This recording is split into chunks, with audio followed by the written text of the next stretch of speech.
annoncé le chiffre d'à peu près 68% de gens en France qui n'ont plus aucune confiance envers les grands médias, tous confondus. Ça devrait interroger les journalistes. Mais voilà, les Français ne font plus confiance aux médias. Et au lieu de se dire c'est quand même ce qui génère le même manque de confiance envers nos politiciens, parce que si vous regardez l'enquête du Cédicop jusqu'au bout, vous allez constater que le président, le gouvernement, l'Assemblée nationale, les politiciens, les syndicats, en fait, toutes ces institutions n'ont plus aucun capital de confiance de la part des Français. Les gens qui y croient encore sont extrêmement minoritaires. Et c'est pas sans raison que les médias eux-mêmes ne bénéficient pas plus d'un capital de confiance, parce que finalement, ces gens-là se traitent ensemble, c'est un entre-soi. On invite toujours les mêmes politicards, le même extrême centre de gauche ou de droite, pour nous dire « Manger l'Union européenne, c'est bon, bouffez-en ». Oh, regardez, le régime d'Ebola se fait attaquer, c'est magnifique. On a tué un chef d'État, c'est beau. Oh, et puis allons faire la guerre à la Russie, parce que la Russie, c'est des barbares. C'est comme tous les musulmans au Moyen-Orient, d'une façon ou d'une autre, il faut tous les liquider. Une bonne guerre occidentale pour apporter la démocratie. Parce qu'on va nous faire chier dans les médias constamment, avec de l'ingérence sur ce qui se passe dans ces pays, pour ces populations, en disant, regardez, ils sont pas comme nous. C'est pas des gens démocrates. Ce sont des gens qui sont fanatiques, et c'est des terroristes, c'est des musulmans, donc forcément des islamistes. C'est assez marrant, il y a ce petit côté méprisant, hautain de bourgeois qu'on pensait qui était perdu. On avait tiré un trait avec tout ça, qu'on allait arrêter d'être ces arrogants colonisateurs et civilisateurs qui venaient apporter la démocratie des bisounours dans le monde, et puis les lumières. On pensait que tout ça c'était terminé, que en vertu du droit international public que l'on avait mis en place, on allait respecter l'égalité entre les peuples, le principe d'autodétermination des peuples, et que ça faisait foi. Mais en fait, tout ça c'est la géométrie variable. Et donc quand on est Radio France, on est de gauche. De la gauche bien pensante. On va se scandaliser sur un certain nombre de sujets et fermer sa gueule sur tout un tas d'autres. Alors actuellement, on est un petit peu gêné avec l'affaire israélienne, parce que quand on est de gauche, à la fois, quand même Israël, si on le critique, on est vite taxé d'antisémite. Vous avez vu ce qui s'est passé pour Dieudonné, ou je sais plus quel est le nom de cette humoriste. Blanche Gardin. Blanche Gardin, qui a fait l'erreur manifeste d'avoir une critique sur le sionisme. Radio France, on peut pas tolérer ça, parce qu'il va y avoir des gens qui vont nous taper dessus en disant que vous êtes des antisémites. Et Guillaume Meurice. Ah oui, Guillaume Meurice aussi, il a dû se barrer, du coup, je crois qu'il a émigré à Nova. Oui, à cause du prépuce. Voilà. Donc, de Netanyahou. Autrefois, on avait un Pierre Desproges qui lançait une grosse vanne dans la salle en disant il paraît qu'il y a des juifs dans la salle. Ça faisait marrer tout le monde, y compris les juifs. Coluche mettait ses gros pieds dans le plat aussi en s'amusant de toutes les vagues possibles et inimaginables, et les humoristes juifs eux-mêmes étaient les premiers à faire des blagues sur les juifs. Exactement. Ça ne choquait personne, parce qu'en fait, on savait rire de tout, et se moquer de nos préjugés respectifs, et c'était ça qui permettait aux gens, finalement, de discuter, d'avoir les cœurs qui s'apaisent, et de dire, bon ben voilà, on va pas faire tout un pataquès de tout un tas de choses. Et puis Israël, après tout, si aujourd'hui on est critiqué, c'est pas par rapport à la judaïté d'une partie de sa population, c'est par rapport au fait que Israël est un État. C'est un État. Donc, quand on critique Israël, on a un regard géopolitique. On s'en bat les couilles de savoir qu'une partie de sa population est juive. On s'en branle.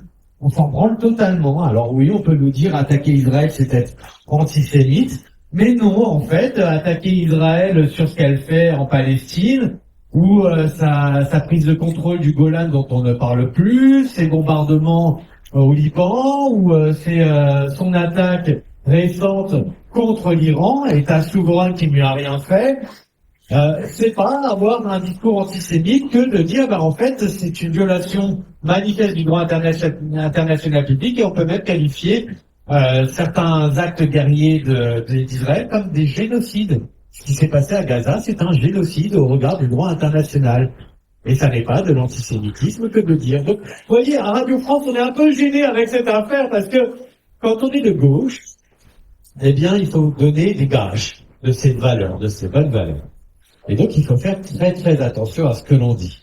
Alors, il y a quand même Cohen qui travaille à la radio, hein, donc attention, il pourrait être fâché et puis il pourrait engueuler quelques journalistes. Et dans le même temps, on se dit bon, alors on est prêt à faire les yeux doux aux islamo-racailles en France, hein, que les musulmans n'apprécient pas. Hein, les musulmans français n'aiment pas les racailles qui se revendiquent de l'islam par délire identitaire. Si vous discutez avec des gens patriotes français, mais qui sont de confession musulmane et qui ne sont pas dans la délinquance ou des trucs comme ça, ils détestent qu'on salisse leur religion dans des replis identitaires pour légitimer des crimes et délits.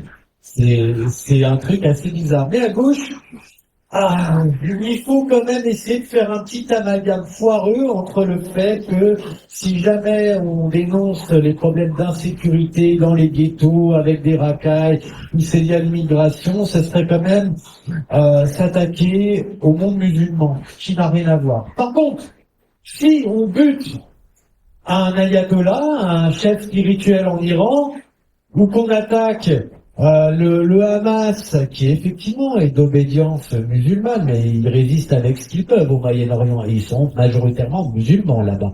Donc on peut comprendre que lorsqu'ils sont opprimés, ils se réfugient dans le repère culturel et religieux. Mais ils ne nous ont jamais attaqué, le Hamas ou le Hezbollah. Alors certains vont dire oui, il y a le Drakkar au Liban, l'affaire du Drakkar qui a quelques décennies.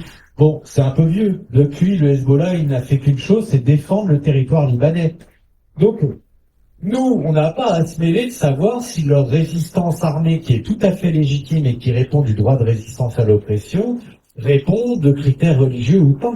En fait, on s'en branle. Ils sont au Moyen-Orient et ils ne conceptualisent pas le monde de la même façon que nous. Et donc voilà.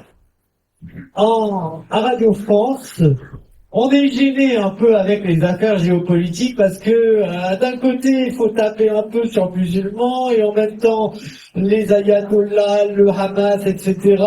Faut quand même les qualifier terroristes et taper dessus. Faut être dans le narratif israélien parce que sinon, on est antisémite. C'est très très compliqué d'être journaliste à Radio France et franchement, je leur tire mon chapeau parce que faire le grand écart permanent, ça doit être fatigant, ça doit être usant. Alors de la même façon, alors là qu'on soit de gauche ou de droite, hein, quand on est journaliste, qu'on travaille à CNews chez Bolloré ou qu'on travaille à Radio France, hein, vous voyez là c'est le clivage gauche-droite, c'est parfait. Je vous le disais, l'Union Européenne, pas touche, c'est le Saint Graal, l'Union Européenne. Eh oh! Vous avez entendu parler d'un truc qui s'appelle l'Union Européenne? On voudrait en parler et dire qu'on va en sortir! Je sais, c'est un petit peu gênant. Alors il se trouve qu'il y a toute une diversité d'intellectuels en France, de politiciens, d'économistes qui disent qu'il faut sortir de l'Union Européenne. Je vous en déplaise! Eh oh! Si. Et dans les enquêtes du CELIPOF, on est 67% à dire on en a marre de l'Union Européenne. Et il y a même un sondage qui a été organisé par les institutions européennes elles-mêmes qui prétend que les Français sont majoritairement hostiles à l'Union Européenne. Vous vous rappelez aussi en 2005, on avait dit quoi au référendum en 2005? On était combien à dire on n'en veut pas de votre TCE pourri que les journalistes nous vendaient? Brexit! Alors voilà, les Asselineau, les Philippot, les Kuzmanovic, les Emmanuel Todd, les Jacques Sapir et tous les autres, on les entend pas. À Radio France, on n'entend que des européistes. C'est très important. Il faut faire de la pédagogie au peuple. Alors c'est con, j'ai pas sorti ma citation, je vais peut-être aller... Non, je vais me faire engueuler par Pascal qui filme, mais j'avais une petite citation d'une coconne de Radio France et une autre coconne qui dirige France Télévisions, Delphine Ernotte. Delphine Ernotte tenait à peu près ce propos à un moment, alors on va me dire que c'est un peu sorti de son contexte, mais ça c'est quand même assez révélateur d'une pensée. Hein. Nous ne sommes pas là pour comment dire, incarner les opinions de la population, mais pour faire en sorte que la population pense comme nous. Je sais plus comment c'était tourné. C'est dommage, j'ai pas la citation sous les yeux. Mais voilà. J'ai l'impression que nous avons des journalistes militants qui n'ont pas bien compris quel est leur travail. Non seulement vous travaillez pour un service public, coucou, service public, neutralité du service public, est-ce que ça vous parle, cher journaliste de Radio France? C'est une base éthique. Et voilà, tiens, on me ramène. Je tiens à dire qu'on ne représente pas la France telle qu'elle est, mais on essaie de représenter la France telle qu'on voudrait qu'elle soit. Delphine Ernotte. Donc, on la remercie. Je dirai après. Et donc, il y a un autre papier que les journalistes sont censés respecter qui s'appelle la Charte Dominique. Non, ça n'est pas du papier cul. Charte Dominique, connaissez-vous, chers journalistes de Radio France? Faut-il vous le répéter 2-3 fois? Je sais, on est un peu agaçant, on a mis la sono sous vos fenêtres, oh, c'est désagréable, ah, putain, ces gueux qui viennent sous nos fenêtres. Avant, vous étiez tellement tranquilles. Les Français vous disaient rien. Ils étaient là à dire, oh, putain, France Inter, France Info, c'est de la merde, ça nous fait chier. Mais ils venaient pas vous voir. Vous étiez tellement tranquilles, vous pouviez répéter vos conneries à longueur de temps, et vous étiez jamais gênés par ces putains de gueux qui sortaient de leur campagne et de leur cité dortoir pour venir jusqu'à vous. Rassurez-vous, pour le moment, nous ne sommes pas encore très nombreux. Ça changera. Mais, chers journalistes de Radio France, si une partie massive de la population, si ce n'est la majorité, est hostile à l'Union européenne, pourquoi n'entendons-nous pas sur le service public de l'information des gens qui incarnent cette majorité? Pourquoi vous nous faites chier avec les mêmes européistes que plus personne n'écoute, qui n'intéressent personne? Vous allez sur YouTube, vous prenez toutes les vidéos de vos interviews avec des européistes, des gens du gouvernement très importants, des députés, les gens que vous aimez beaucoup. Et en fait, vous verrez, il n'y a pas beaucoup de vues. Ces gens ne font quasiment pas de vues sur YouTube, parce que tout le monde s'en fout de ce qu'ils disent. Et on va conclure quand même par un autre petit fait géopolitique, parce que vous allez nous dire à Radio France, mais si, nous sommes pour la diversité d'expression, pour le pluralisme des opinions, nous sommes soucieux du respect de nos devoirs éthiques et déontologiques, nous sommes des vrais journalistes, avec un putain de drapeau ukrainien juste en face de la façade de Radio France. Si c'est pas du militantisme, je sais pas ce que c'est. Parce que, il s'avère que nous avons quelques menus, tout petits menus intérêts nationaux avec la Russie, en termes de commerce, en termes d'approvisionnement en matières premières, notamment en pétrole. En ce moment, ce serait intéressant. Vous avez vu les cours du pétrole, comment ils montent avec la guerre en Iran? C'est dommage qu'on se auto-sanctionne actuellement en nous empêchant de pouvoir acheter à bon prix du pétrole et du gaz russe. Ça relève de nos intérêts nationaux, c'est tout à fait objectif. Je veux dire, on n'a pas de souci à acheter du gaz au Qatar ou aux Américains qui bombardent tous les pays du monde. On n'a pas de souci à acheter du pétrole aux Saoudiens qui ont une politique vis-à-vis des femmes qui est bien pire que celle qu'il peut y avoir en Iran. Donc c'est à géométrie variable les valeurs concernant nos approvisionnements en énergie. Mais là, en Ukraine, qui produit absolument pas de gaz ni de pétrole, il faut soutenir.